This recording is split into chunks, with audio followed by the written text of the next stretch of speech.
क्या आप बड़े सपने देखते हैं? आमतौर पर जिन लोगों के सपने बड़े होते हैं वो बहुत बिजी रहते हैं। उनके पास रोज करने वाले टास्क की एक लंबी लिस्ट होती है।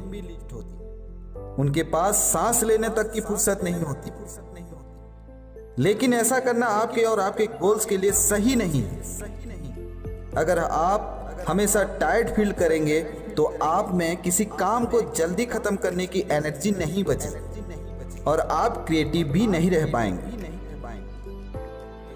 इसके लिए आपको एक ऐसे सिस्टम की जरूरत पड़ेगी जो काम सच में करती है। हमारा ये समरी आपको इम्पोर्टेंट चीजों पर फोकस करना और अपने काम को कैसे करना है वो सिखाएगी। इस समरी से आप अपने लाइफ को ऑर्गेनाइज करना सीखेंगे और आप ये रियलाइज करेंगे कि कभी कभी आपको रुककर अपने लाइफ की स्ट्रेटेजी के बारे में दोबारा सोचना चाहिए ताकि आप बेहतर बन सके।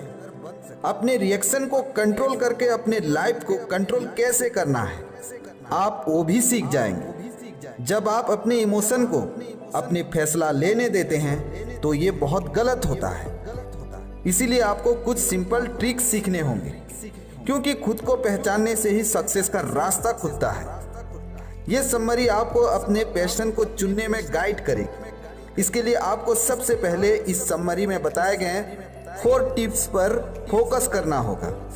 अपने पैशन को ढूंढने के बाद जो है अपने लाइफ के फोकस एरियाज को चूज करना।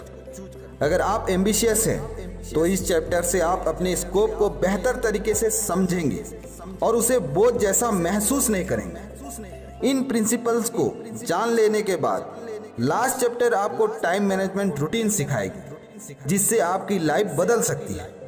क्या आप अपने लाइफ को 18 मिनट में चेंज करने के लिए तैयार हैं? रिड्यूसिंग योर फॉरवर्ड मोमेंटम, आगे बढ़ने की होड़ को कम करना। हम सब अपनी गलतियों को मानने से डरते हैं। कुछ लोग जब किसी प्रोजेक्ट को शुरू करते हैं तो फुल स्पीड में काम करते हैं।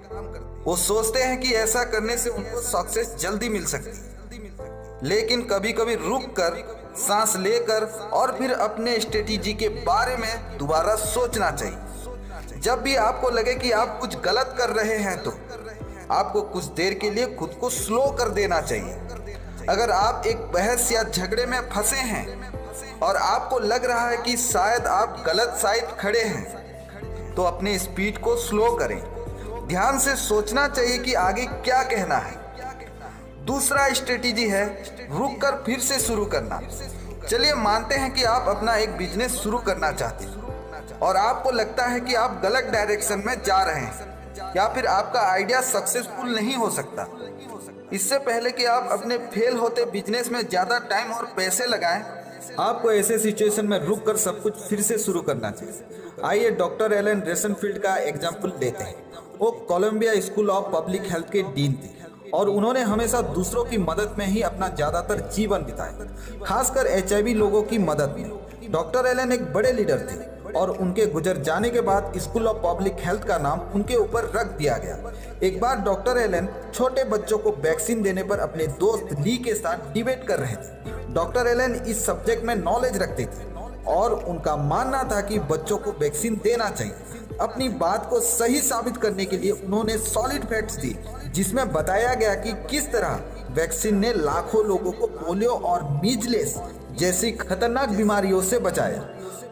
दूसरी तरफ उनके दोस्त ली वैक्सीन के खिलाफ थे। ली ने इंटरनेट में एक आर्टिकल पढ़ी थी जिसकी विशेष पर वो अपनी बात को सही मान रहे थे। उन्होंने कहा कि वो आर्टिकल साबित करता है कि वैक्सीन से काफी लोगों को नुकसान पहुंचा है। डॉक्टर एलन इस सब्जेक्ट के एक्सपर्ट थे, इसीलिए वो ली के बिना ठोस सबूत वाले आर्टिकल के ऊपर हंस भी सकते थे, लेकिन उन्होंने ऐसा नहीं किया। उन्होंने गुस्सा करने और खुद को सही साबित करने की बजाय बहस करना बंद कर दिया। थोड़ा स्लो हुई और थोड़ा देर सोचा। फिर डॉक्टर एलन ने ली से कहा कि उन्होंने उस आर्टिकल को नहीं पढ़ा है और उसे पढ़ने के बाद ही अपना फीडबैक दिया। तो दोस्तों, आज की इस समरी से हमें यही शिक्षा मिलती है। काफी लोग ये सोचते हैं कि अगर वो अपनी गलती मानेंगे तो अपना सम्मान, पोजीशन और पावर खो देंगे, लेकिन सच्चाई इसकी ठीक उल्टी है। पूरी दुनिया के सामने अपनी गलती को मानना एक स्ट्रांग और मजबूत शख्स होने की निशानी है। इसीलिए अगर आपकी कोई बात या फिर कोई काम नहीं बन रहा है तो उसे खत्म करके कुछ और नया शुरू करने में कोई गलत बात नहीं है। अपने जिंदगी में अपने फ्यूचर के मौके को मत खोइए। ऐसी सोच जो आपको रोक रखे उसे छोड़ देना ही उचित है। यही सक्सेस पाने और आगे बढ़ने का एकमात्र रास्ता है। तो दोस्तों, आशा करता हूँ आपको हमारा वीडियो बहुत पसंद आया। आपका क्या राय है हमें कमेंट सेक्शन में जरूर कमेंट करके बताएं और इसी तरीके का वीडियो पाने के लिए लाइक शेयर एंड सब्सक्राइब। फिर मिलते हैं और एक न्यू वीडियो के साथ, तब तक के लिए जय हिंद जय भारत।